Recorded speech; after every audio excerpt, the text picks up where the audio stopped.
Hello বন্ধুরা, তোমরা সবাই কেমন আছো? আশা করি খুব ভালো আছো। আর আমিও ভীষণ ভালো আছি। তো নতুন একটি ব্লগ নিয়ে তোমাদের কাছে চলে এলাম। তো কালকে মিনি ব্লগে বলেছিলাম আমার কাকিমার বাড়িতে পুজো আছে আর নিশিপ্রহর হচ্ছে, আর আজকে হচ্ছে মহোৎসব। তো আমরা সন্ধ্যাবেলায় চলে এসেছিলাম কালকে, আর এখন বাড়ি এসে স্নান টান করে সকাল সকাল বেরিয়ে পড়বো আমি, মা, বাবা আর বোন। তো কাল থেকেই ওখানেই আছে কাকিমার বাড়িতে। তো যাই হোক, তোমরা কন্টিনিউ স্কিপ না করে আমার ব্লগটা দেখতে থাকো, আশা করি তোমাদের ভালো লাগবে। তো চল। এখন 7টা বাজে আর এখন থেকে এত রোদ্দুর বেরিয়ে গেছে যেন মনে হচ্ছে চড়া রোদ, আর ভীষণ গরমও লাগছে। তো যাই হোক, আমরা এখন রেডি হয়ে গেলাম, এরপরে বেরিয়ে পড়ব। আর এই যে চলেও এলাম এখানে, যখন দেখি যে সবাই খেতে বসে গেছে আর কি ভীষণ খিদে পাচ্ছে। তো কাকিমাকে বললাম কি খাবো, কাকিমা এই যে মুড়ি মাখিয়ে দিল আর আমি মা এখন মুড়ি খাচ্ছি। আর এই যে আমার কাকু, দেখো একজন কাকু এসছে, এবার কাকু বলছে আমাকে একটু ব্লগে নাও। তো কাকু ভীষণ খুব মিশুকে। আর এই যে সবাই মিলে এখন গল্প করছি। আর আমার তো খুব বাজে স্বভাব আছে, আমি যেখানে যাই না কেন আমার মোট চা খাওয়ার দরকার। এই যে মা এখন দুধ চা করছে, মুড়ি খাওয়ার পর চা না খেলেই নয়, একদম চা আমাকে খেতেই হবে। হ্যালো,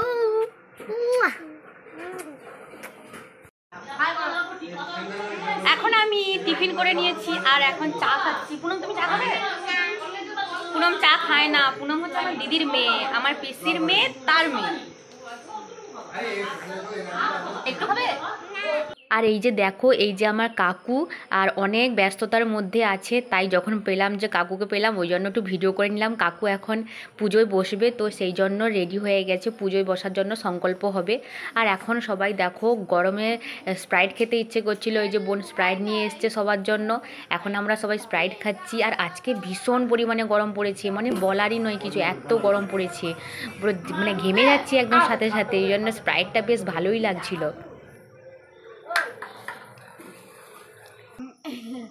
ওই যেখানে সেখানে কাপ ফেলবি না রে, যেখানে সেখানে বলবো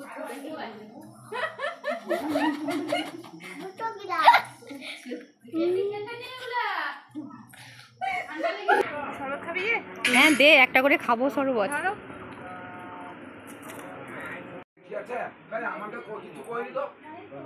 আর এখন কাকু ওই যে পুজোতে বসে গেছে, এখন সংকল্প হচ্ছে। আর ওই দেখো কত সুন্দর লাগছে, মালসা ভোগ সাজিয়েছে। না না কি গো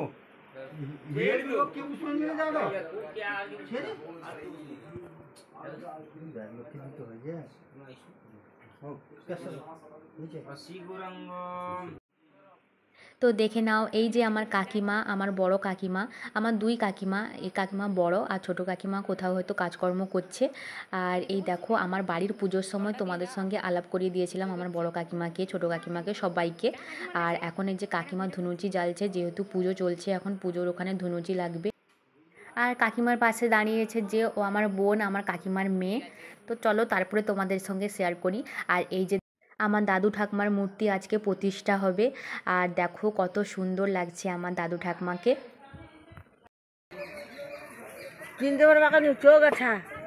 চিনতে পারো নি? গাড়ি ছিল সেখানটায়। ভাই বড় ভাগ্যবান রে, প্রচুর ভাগ্যবান লোক তুই। বাবা আশীর্বাদে কি রাজা হবে, এই জন্য যা হল আরো পরে আরো উঠতে এ কাজ কে করতে পারে? লক্ষ লক্ষ টাকার করতে পারে।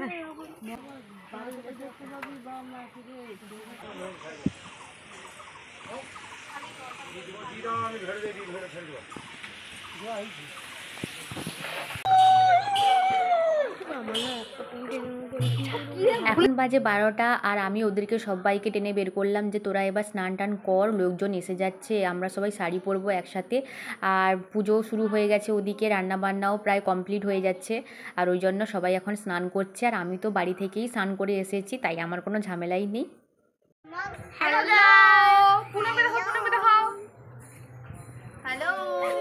তো বন্ধুরা এখন আমরা রেডি হয়ে গেছি, আর শাড়ি সবাই পরে নিয়েছি। দেখো যা গরম, তবুও শাড়ি পরে নিয়েছি।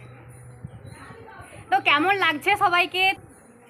আর এই যে পুনমকে দেখো, পুচকে কিউটি, ও লেহেঙ্গা পরেছে আর আমি ফ্রক। আয়, আমি এমনিতেও কিউটি পাই। বাবা নিজের ওকে বারকা ওখানে রেডি হয়েছে কিরকম? চলে আয়, দাঁড়া রে, শাড়িটা তো ঠিক করি। এইভাবে শাড়ি ভালো করে ভাই ভিডিও আমি বলি। তো দেখো এখন আমরা রেডি হয়ে গেছি, সবাই শাড়ি পরেছি এত গরমে। তো শাড়ি পরে কিরকম ফিলিংস হচ্ছে সবার? খুব ভালো, ভেতর থেকে পুরো জ্বলছে। এবার ফটোশুট করব। হ্যাঁ একটু শাড়ি ঠিক করছি, ওকে যেন একটু দেখে দিচ্ছি। প্রণাম করতে থাকো, কিউটি পাই করতে থাকো। হাই গাইস, আমরা তো আমরা ঠাকুরের কাছে যাচ্ছি, ওখানে গন্তব্যস্থলে পৌঁছাচ্ছি আমরা।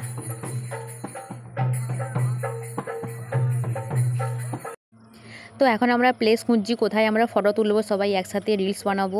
আর সেই জন্য এখন যাচ্ছি রোদের মধ্যে, যা গরমও লাগছে তার মধ্যে এরা আবার রিলস বানাবে। ঘুরতে পারিস না বাবা, ফোন তোর কি প্র্যাকটিস বলে একটা জিনিস নেই? আমি এইটা ডিপার্টমেন্টে দিয়ে তো অনেকক্ষণ ঘোরাঘুরি করার পর এবার আমরা হাঁপিয়ে পড়েছি, তাই আমরা প্রথম পঙ্গতে একদম খেতে বসে পড়লাম।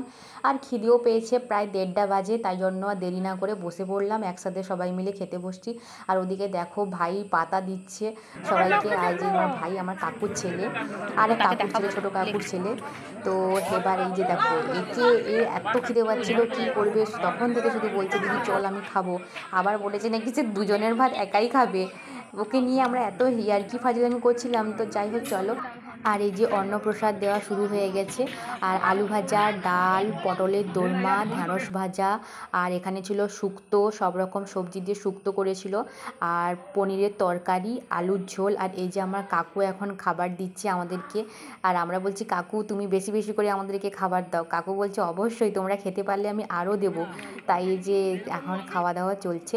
তখন দেখলাম খাওয়ার শেষে আমার মামার ছেলে চলে এসেছে। আর দেখো আমার মামার 2 ছেলে এসেছে আর মামা এসেছে, আর ওদের খাওয়া দাওয়া হয়ে গেছে, ওরা এখন বাড়ি চলে যাচ্ছে। আমার মামিমা আসতে পারেনি, কারণ বাড়িতে কাজ চলছে, ওদের বাড়িতে রং হচ্ছে, তাই জন্য আসতে পারেনি, তাই এরা 3 জনে এসেছিলো। এই যে বাড়ি চলে যাচ্ছে। অনেকক্ষণ রেস্ট নিয়েছি, তারপরে এই যে আমরা বাড়ি চলে যাচ্ছি এখন, যেহেতু সন্ধ্যা হয়ে যাচ্ছে তাই জন্য। আর এই দেখো পুটলি পোটলা নিয়ে একদম বাড়ি চলে যাচ্ছি। তো বাড়ি চলে এলাম আর এখন ফ্রেশ হয়ে গেছি। আর আমার ভিডিওটা তোমাদের কেমন লাগলো, আশা করি তোমাদের ভালো লেগেছে। তো আমার ভিডিওটা তোমরা শেয়ার করো, লাইক করো, শেয়ার করে দিও, আর আমার চ্যানেলটিকে তোমরা সাবস্ক্রাইব করে দিও। তো চলো আজকের মতো টাটা, নেক্সট ব্লগে আবার দেখা হচ্ছে।